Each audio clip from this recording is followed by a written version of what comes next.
Good morning. Ito na tayo. Ayan ang bunga. After 1 week na hindi na harvestan. Ayan.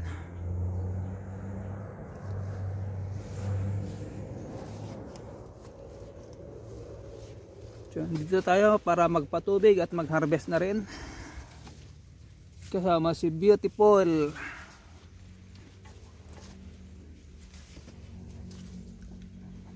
Mali, nag-adjust siya. Ang gagawin, once a week na lang harvest kasi mag-harvest na tayo ng kidney beans. Mayroon pang green beans. Ito, once a week na lang to. Para isang harvestan sa isang linggo. Then patutubigan natin. Kaya kita nyo yan. Oh. Ito yung tuyo na. 1 week na hindi pupunta rito. Ganito na itsura. Yan. Kasi dati twice a week. Kita nyo yan, no, yung mga hindi na harvest. Supposed to be na nung biyernes na harvestan. Pero na yung mga yan, no. Ayan. At least may buto. May seedlings tayo na reserba. Pag someday na magtanim ulit, huwag nang bibili.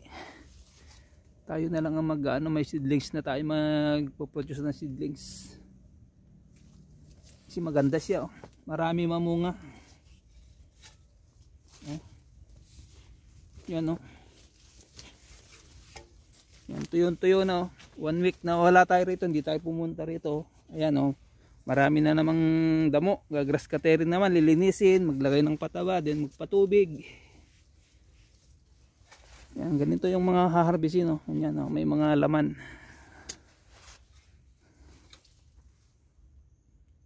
Once a week lang ang harvest na lang nito para unahin natin yung beans kasi yun pag natapos na yun dito na lahat yung harvest natin, wala nang iba. Green beans lang na yung bago, mag-uumpisa pa lang yun magpabulaklak. Ito marami ang bulaklak, oh. Ito harvestan namin to, then i-sprayan pa isang beses yung panguod, then mamamahinga na naman siya ng 1 week noon. Siyempre mag New Year na. Ito lang yung matibay sa lamig. Hindi siya namamatay. Ayan na yung puno niya, oh. Yan nakalaki. Ito naman sa yung dito sa kabila, ayan, oh, nag-start na rin siyang may mga pwede nang ma-harvest. Yung pangalawang tinanim ko. Kasi ito yung nauna.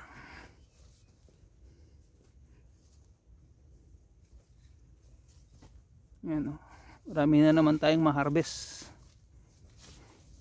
Kaya lang hindi na natin nila live dahil busy tayo sa nasa taas. Ayan. Papansin nyo, ayan, oh. Oh, ang bilis, oh. Si last week isang beses lang kasi hinarvestan yan, Lunes, then Sabado kaya o Biyernes sana harvestan ulit. Kaya lang na busy na. So yun yung sobrang lamig. So yun yung time na nag-harvest, nagpatubig, nag-spray ako doon. Then yung naglinis pa ako dyan sa garden 2. So ngayon naman, ito naman ang lilinisin natin by next week, maglalagay ng pataba. Ngayon muna harvest sa kapatubig. Then yung yung garden 2, yung green beans doon, harvestan pa isang beses habang niintay natin maharvestan yung bago, kasi baka iparehas nila yung presyo. Busin muna natin yung luma, saka tayo maglabas ng bagong green beans. Unahin muna natin yung kidney beans doon kasi mababa ng pababa yung presyo. Itong patani naman natin 80 pa isang kilo nito. So, ayos pa siya. Yan. Marami na tayong mga butil na magiging binhi. So ngayon naman ang harvest naman ito medyo sagad ng konti. Kasi tutubigan din, i-sprayan. Yan, oh. Gandito.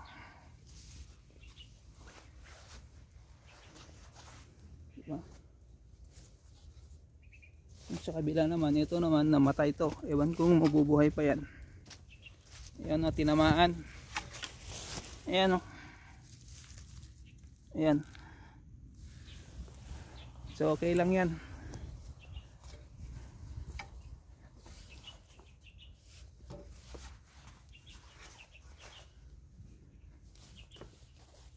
So ganyan karami yung ating haharbesan. Puli na makaano tayo 50 kilos. Ayan o, mga yan o. Lalo na yung ganito o. Kaya lang mas gusto nila yung mga ganito lang. Hindi gaya sa atin na yung ganito, yung meron na siyang ano, mga stripe. Mas gusto nila yung wala pang stripe.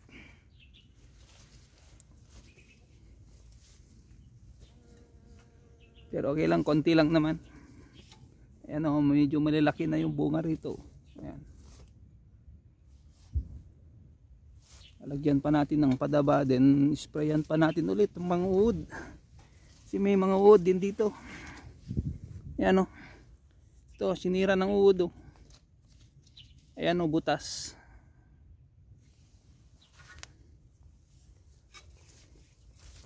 Ayaw nila doon sa mga damo doon na may Chinese petsay. Naakyat sila rito para kumain din ng bunga eh. Natikim. Oh. Yan ang bunga niya oh. Oh.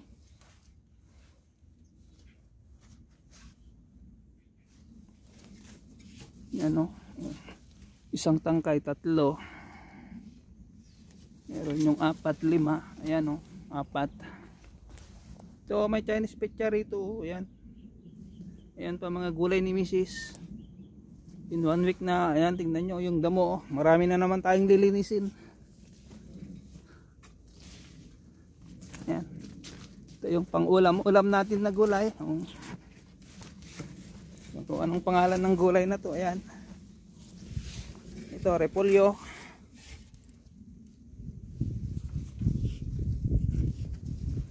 So, green peas. Yan. Tapos may patani. Sari-saring gulay.